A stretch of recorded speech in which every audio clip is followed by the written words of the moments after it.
The following program was provided by an independent producer solely responsible for its content. The opinions expressed do not necessarily represent the views of this station, its staff, board of directors, or underwriters.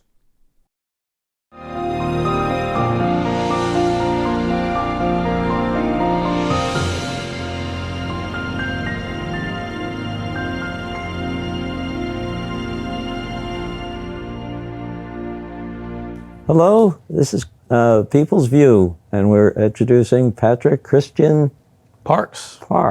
How about that? They're in Ward 8, and you're running for Alderman. Yes, sir. Yep. Why did you come here and start to decide to run for an office?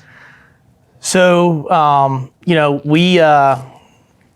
was in the Marine Corps for a long time, and then when I left the Marine Corps, I went to go work in corporate America. The company that I was getting on with, they said, where do you want to live? Here's the list. And I said, all right, because we were in DC at the time, all right, Mid-Atlantic, DC area, Boston area, Southeast, Texas, Colorado area, really mountain, any place. And then last place Was new. California. Oh, California. Oh. So we go to California. Oh. Because that was the last place we wanted to live. Yeah. That's where we ended up. So end up in Sacramento. We've always just, hey, we're here. We're going to enjoy it while we can, while we're here. About 7 months there, the company I worked for, someone called and said, hey, there's a position opening in the Northeast. Would you like to interview for it? And I was like, of course. Yeah. And they're like, well, I haven't even told you what it is. I was like, no, we want out of California. And so I called my wife. I was on the road that day. I called my wife and I said, hey, I just got a phone call. I'm going to interview for a position in the Northeast, and we can choose anywhere to live north of New York City. And she was like, I'll start packing the house today. And I'm like, oh, well, hold on, pump the brakes. I gotta still interview and get hired. So I got the role, and we were only in California about 11 months, and we chose of all the places to live north of New York City. I mean, New Hampshire was an easy one, and Nashua was an easy pick from there. So we got here, had no notions of running for office, and then once COVID was in full force and started seeing some of the things happening locally to where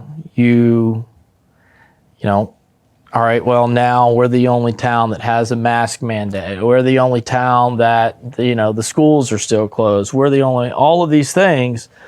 And you really start to pay attention. I feel like Americans as a whole, they pay attention to congressional and especially those presidential elections, right? Those every 4 years, that's when they show up.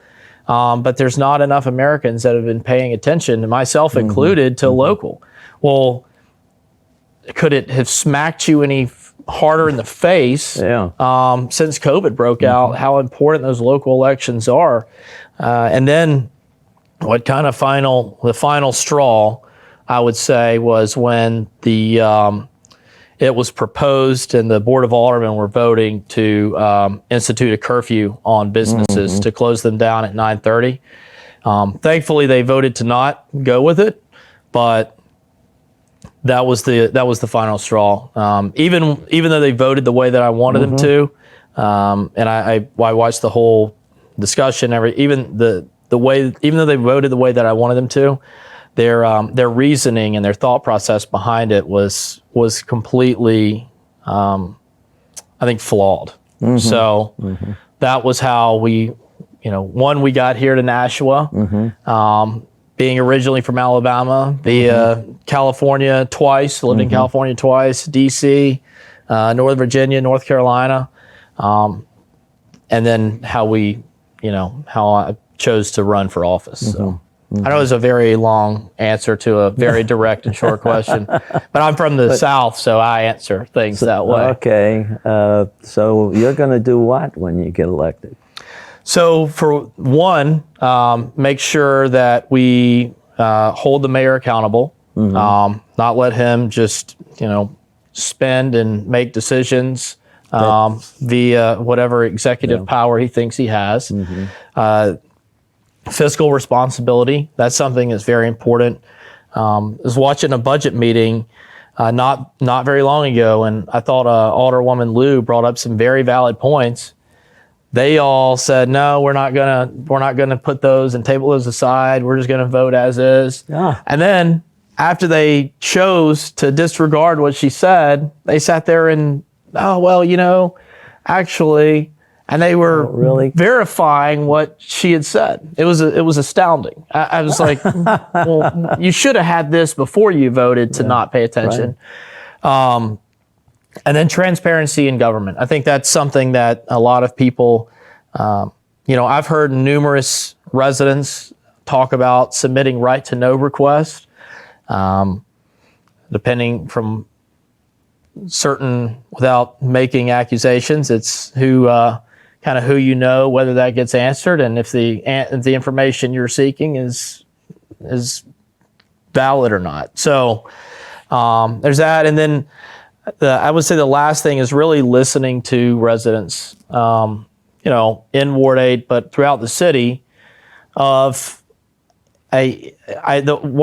some of the school board meetings, it was, you sit there and watch parents, crying, mothers crying worried about their kids. And I've got I have a very soft spot in my heart for kids and dogs. And really animals as a whole, but kids and dogs. And to sit there and know that there is a child behind the mother's tears, that is, not having the day that they should be having, not getting to experience all those things that we kind of now took for granted, our senior prom, homecoming games, all of those things that were kind of milestones in your development, and you look back, and then you watch the Board of Education meetings, and it's like they just didn't care. I mean, so that to me, whether it's the Board of Education, Board of Aldermen, the mayor, I think there's an arrogance with the people that hold elected office of, okay, all right, well, that's great and all. I'm sorry. There's no transparency. There's no respect for the voters. People should be able to get the information that they need. Right. And, they're being paid by us. They are. And I don't know whether you got into any kind of problem with the evaluation of homes and stuff that they had. Yes, I've had several conversations with Lori, and she's looked at mine. Oh yeah, she'll tell you stories. She will, but I'll tell you what. There's things like that. So not only transparency in government, but I've heard stories since I decided to run, and I've been going door to door about certain elected officials straight up almost bullying citizens for not agreeing with them or vocalizing an opinion that it goes against something they're trying to do or something they're trying to accomplish. And whether it's something like as a Marine Corps officer is always beat into you. Hey, you know what? At the end of the day, you serve the Marines that you're responsible for. Right. It's called servant leadership. And whether you're an elected official or whether you're a Marine Corps officer, you work for those that you either lead or represent. Right. So that's one of my problems too, is just the arrogance. Every day that I got up and I put on, as an officer that rank, people walk around and of course, they salute you. They, yes, sir, no, sir. That's not what it's about. What it's about is that with every rank, every time you get a little bit more rank on your collar, that allows you to help and mentor and look out for more other people below you, a larger group of people. And the same thing should apply to elected office. Definitely. So, I couldn't see how Lori must have told you about the time they had her arrested. I watched it. I saw Oh, it. you I saw saw her. I saw. Yeah, I mean, just what a reckless criminal. You know, very educated, respectful woman in her pearls. I mean, what a threat to society. So, yeah, it was. I mean, I don't even know how you don't look at that and just realize that you're ridiculous. Yeah, You know. yeah. I mean, so. Well, anyway, so you want to get back and you want to make it more transparent, more responsible to the people. Right. And have you any particular item that you'd like to change that you can think of right now, or just going back and just really change the whole attitude? Well, I think the whole attitude, but you know, when you're out there and talking to residents in Ward 8, I mean, those seem to be the glaring issues on everybody's. I mean, I've had people, I've had people of all different political backgrounds that are registered with different parties. Hey, just wanted to know what's your opinion on this. You can put a sign in my yard, and they. So I think that shows that people aren't looking for necessarily some sort of political promise. And that's the other thing too about political promises. I always think back to George Bush in '92 when he said, "Read my lips, no new taxes." Right. Somebody's asked me a question not long ago, and they essentially wanted a promise, right? And I look at promises. Oh, it was about the spending cap. So I'm all for the spending cap. I think that whether you're a government or you're a household, you should live within your means. Right. You shouldn't just go off and treat people's tax dollars like it's an endless supply, that money grows on trees. But they said, would you ever break the spending cap? So I look at that as, well, my initial answer is, of course not, no. But then I apply that to my own household. So am I going to sit there and go into debt, buying, a car I can't afford or something like that? No. But what happens if my wife gets sick and I lose my job? Am I going to have to go into debt? Am I going to possibly have to have credit card debt that I wasn't planning on? Yeah. So I think political promises, while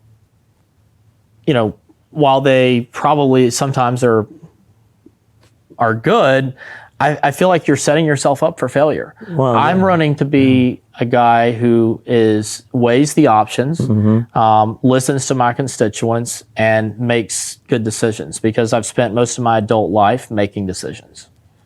Well, that's a good answer. I mean, you can never forecast everything. And there'll be times when you will change your mind. But it's needed. Right. And it maybe not be as difficult as that one that you use, but there'll be other things that come up. Right. So anyway, I think that's what the people are looking for, though. People who are going to listen, people who are going to think about it, and then make decisions, not go out and buy a building and try to put up something in there. And, 3 times they've changed the budget on that building. I think you must be talking about the National Performing Arts Center. How about that? You mean the one that was supposed to be funded by private donations, and then they didn't get it, so then they went with a bond? All right. Yeah, that's $18 million, and it's what, closer to 30? Well, they had to go back to the architect because now they found out something was wrong. Yeah, I mean, I know that Nashua will be the pinnacle of thespian performances, but I've got nothing against the arts. I really don't. Like I think about some of the. Fortunately, I grew up with a mother who insisted I had an appreciation. So I went to the Nutcracker Ballet multiple times when I was in elementary school, and one of the girls that was actually in my class, she wound up leaving to like To go regular into school ballet? to go to the Birmingham or the Alabama School of Fine Arts. She was the main character in the Nutcracker. Oh, So when I went to the Nutcracker in 6th grade, it was this girl that she was the main character. And then I married a wife who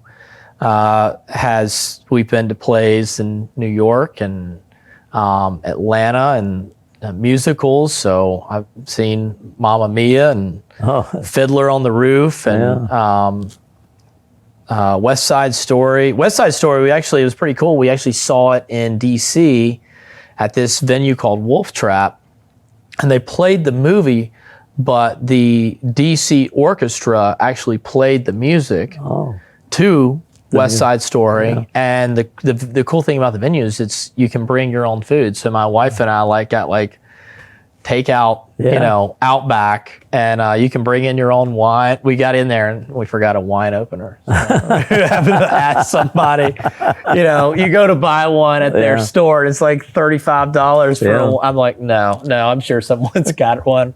they have a lot. I've got nothing against the arts. I really don't. But once again, And they have a good thing in that school, the auditorium there. I don't know if you've been in that one. No, I have not been in that one, but I've heard the exact same thing from multiple people. Right. So They never even considered it at the time, really. No. And it's not the things they don't think about practical. How do you finance that? How do you get the money in, I don't think that, I hope you do get elected just because you're going to think about things and you're going to start things that are going to be completed and not costly. Well, I mean, the company I work for, and as a sales management, we deal with a budget. And I know that hey, we want to drop, if we want to be competitive with this item, we're going to have to lower the price. Well, if I lower the price and this is the current volume, Right. well, it may cost me $700,000-$800,000. Right. But what I may be able to make that up. I have to do that You math. have to show the, I have to go and show, all right, well, this is what it's going to cost me because, but this is what we're going to gain. And there's a bunch of different variables thrown into that. I mean, They don't consider that. They just think that, I'm going to be, people are going to think we're great because we got this for them. Yeah, that's not how I define great. Yeah.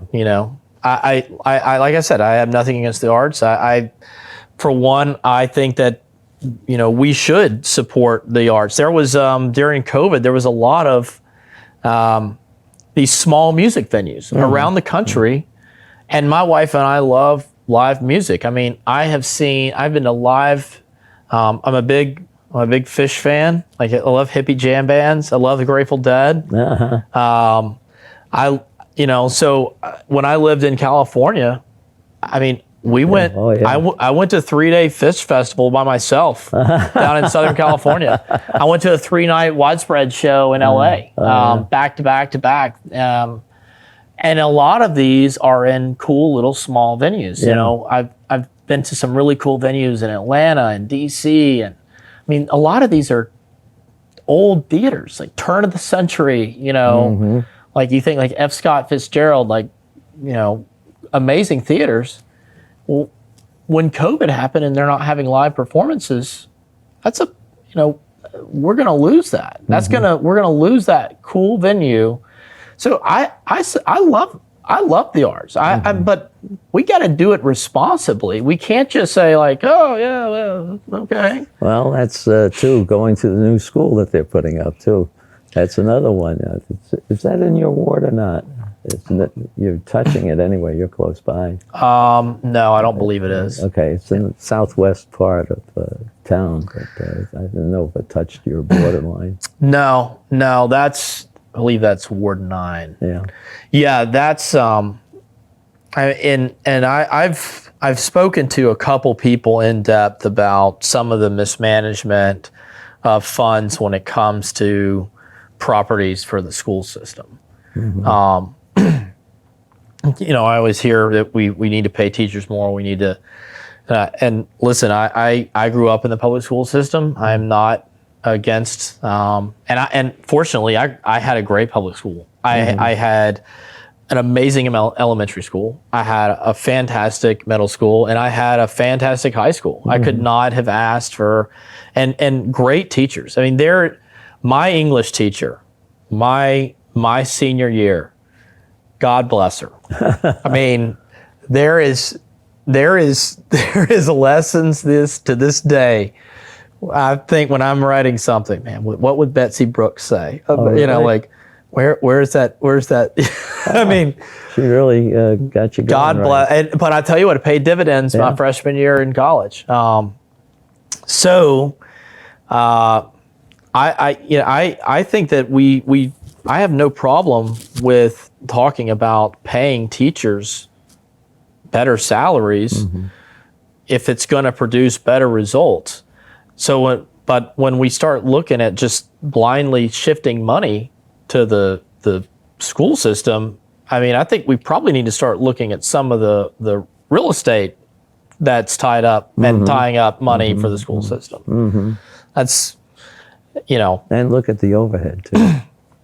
Well, that goes into the real estate of the money that's being spent on buildings that are they really necessary? Are they being used?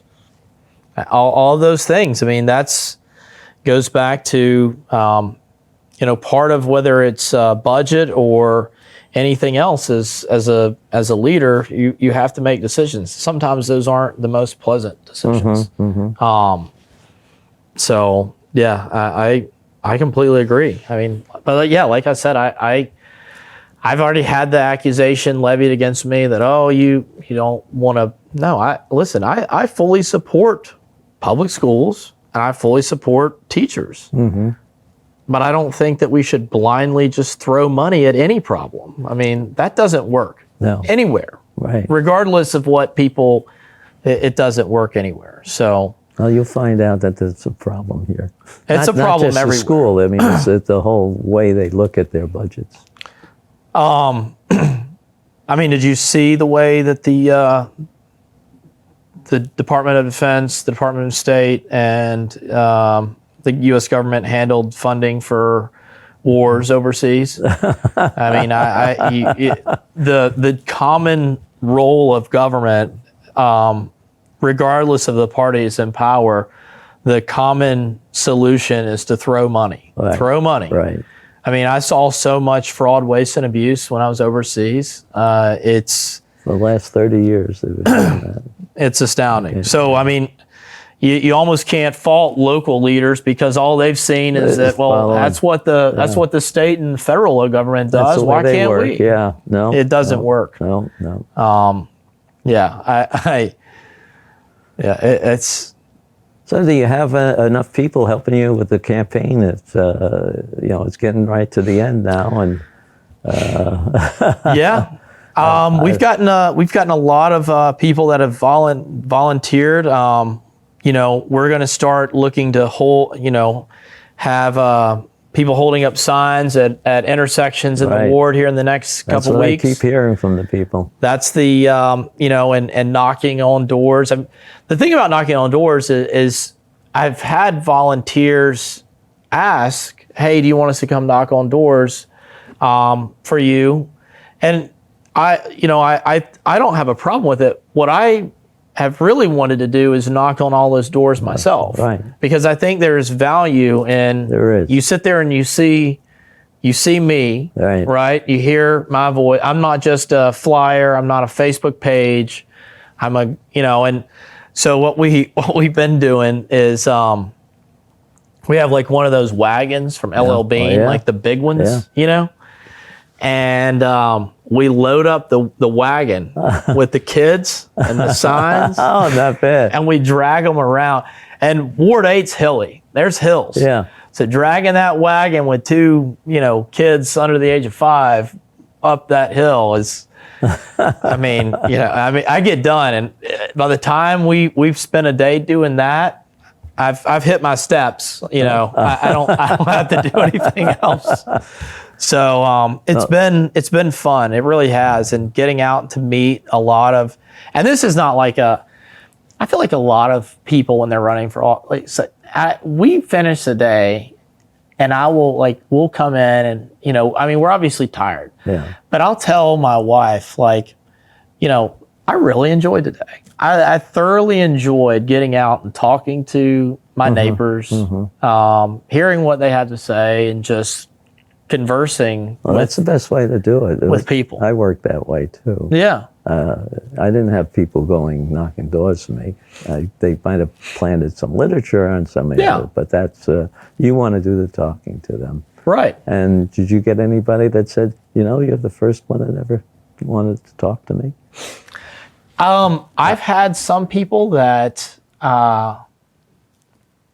you know, I've had some people that were like, well, you know, I saw you. Because let me tell you, if anybody's looking for an investment, Ring video doorbells in Nashua, everyone has them except for us, apparently. I mean, everywhere I go, it's like I know I'm on camera. But, you know, I had one lady call, and she was like, listen, I saw you. I just didn't want to talk to you. That's like, it's fine. You know, I understand. It's a Saturday. You want to be left alone. And she goes, but I got you left your flyer. I went to your website. I went to your Facebook page. And she's like, I got one question. She asked her question, and she was like, all right, you got my vote. Great. So I've gotten several people that haven't answered the door but have called back and said, you know, you've got my vote, or is there anything I can do to help, or you can put a sign in our yard. Good. So it's been, you know, that's been positive. And I think one of the other things has kind of been very, very telling. And like I told you earlier, I think that a lot of the people that right now hold current office, they don't hold current office because of support. They got elected because of apathy. Right. I think that's right. I think that's the reason why they're there. So when I go and talk to a lot of people, you know, several people have asked what an alderman does. They've lived in Nashua their entire life. And you know, that's interesting. It is, and so it's been kind of fun to talk. Well, this is what an alderman does, and this is why it's important, and this is why I need you to get out and vote on November 2nd. Good. Very good. A way to end it. We're So running out of time. Okay. Well, thank you, John Christian. Yeah. And good luck. Thank you. And thanks for having me. I appreciate it. So. Very good. All right. We'll see you after the election. Yeah, absolutely. Good enough. All right. Thanks, Carl. Bye. The preceding program was provided by an independent producer solely responsible for its content. The opinions expressed do not necessarily represent the views of this station, its staff, board of directors, or underwriters.